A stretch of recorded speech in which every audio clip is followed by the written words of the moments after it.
What's up, everybody? Today I am breaking down the Cannonier versus Vettori fight. I'm going to show you how to use them in your Rainmaker contest.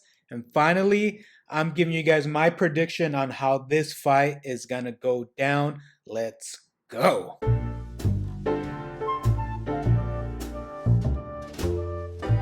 I am breaking down this fight through 5 different factors here: stand up, grappling, durability, fight IQ, and something I call the X factor. And this is unique to each different fight. Odds for this fight is at a -110. Even Stevens here, according to Vegas, as of Tuesday, June 13th. The inside of the distance is plus 125. So this is predicted to go all 5 rounds according to Vegas. Factor number 1, stand up. I give this the slight edge to Cannonier. I say this because Cannonier is a power puncher. He does carry a lot of power in his punches. He's a great counter puncher. He's calculated. He is a very tactical fighter with good footwork. If you watch his fight with Strickland, that's in display through all 5 rounds. It's arguable that he did win that fight because it looked like he did damage Strickland more. But the judges gave Strickland the razor edge split decision. And Cannoniers, out of 16 wins, 10 of them are by knockout.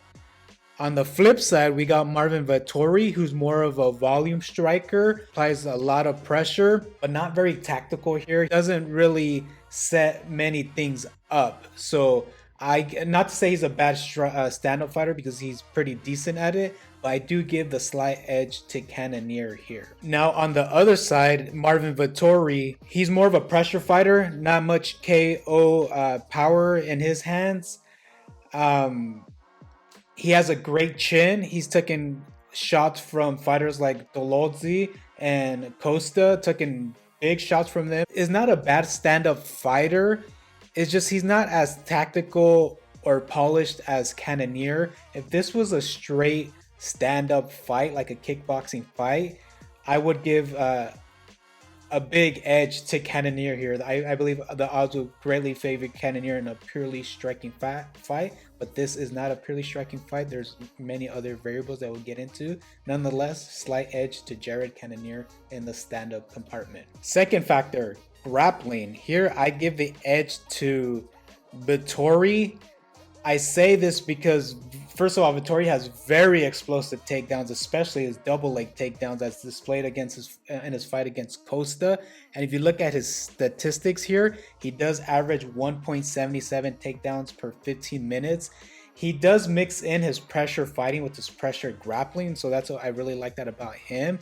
He has good takedown defense at 75%, and around half of his wins are through submission. Out of 19 of his wins, 9 of them come by submission, so he does have that submission upside. On the other side of this equation, Jared Cannonier, it's no secret that he just likes to stand and bang.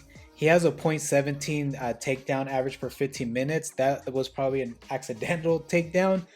Takedown defense of 64%, which is not that great. You did see him struggle against Derek Brunson. It is Derek Brunson, so no shame in that. The only thing that is of concern is Jared Cannonier is known for his gas tank, but with that fight against Brunson, it looked like he was gassing from those grappling exchanges that he did have with Derek Brunson. Edge in the grappling, Marvin Vettori. Third variable, durability. Here I give it to Marvin Vettori. They're both known for their durability, especially their gas tank. They've both been in 5-round fights. Marvin Vettori is 3-1 in his 5-round fights. Jared Cannonier is 2-1 in his 5-round fights. Both have fought in elite fighters, so great experience in both sides. Both have only lost in their 5 rounds to the champion Israel Adesanya.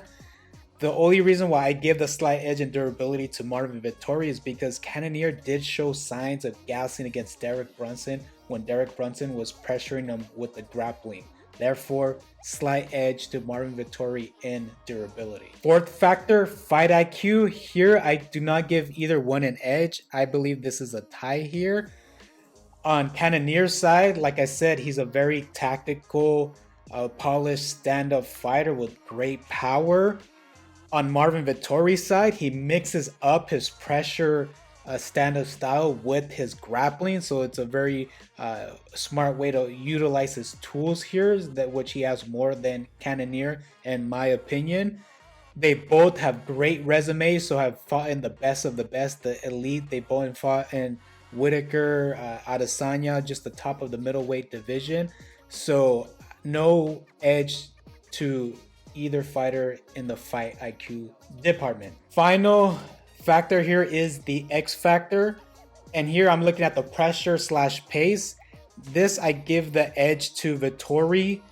The fight's going to come down to a matter of Cannonier able to handle Vettori's pressure, not just with his striking, but with his grappling pressure. It did look like he was struggling against Brunson as far as gassing out. This is a 5-round fight. It's going to be very difficult to finish Marvin Vettori. And as we all know, Marvin Vettori has a gas tank in both striking and grappling, whereas Cannonier, I feel his durability only lies in his stand-up. So it's going to be a question of whether Cannonier can mitigate this and find opportunities to land power shots like he did with Strickland, or if Vettori can just overwhelm him with his pressure style of fighting, which he has done a lot of times in the past. With all this said, I do give the edge to Marvin Vettori, and I am picking him to win in a decision win this upcoming Saturday. Now, what does all this mean for Reignmakers? They're both, as today, June 13th, they're both around the same price. The rare card, $6 for Cannonier, $8.50 for Vettori. Looking at their points, Marvin Vettori is a high floor, high ceiling fight. His ceiling has 5-round decision wins. Against Costa's 122, against Holland was 156. And against Hermanson, 129.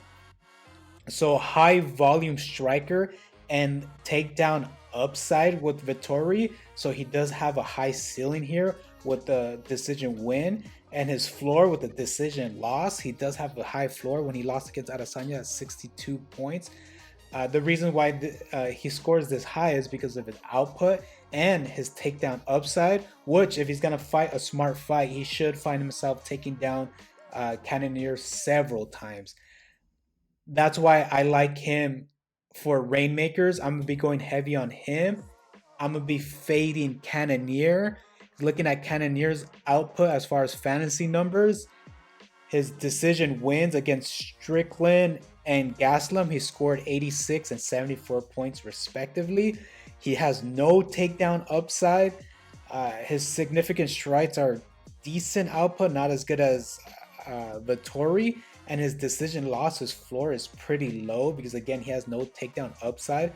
And when fighters win decision wins, in order to score high, a lot of them do rely on takedowns. His decision loss against Adesanya only scored him 54 points.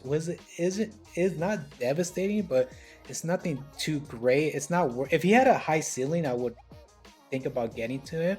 But having a low floor and a low ceiling, it's not a good thing even in a win or loss. Because remember, this upcoming fight card is a 14 fight card. What that means is there's more likely to be a high scoring optimal lineup. So we are going to have to pick fighters with high ceilings here. And Vettori fits that bill. I am done.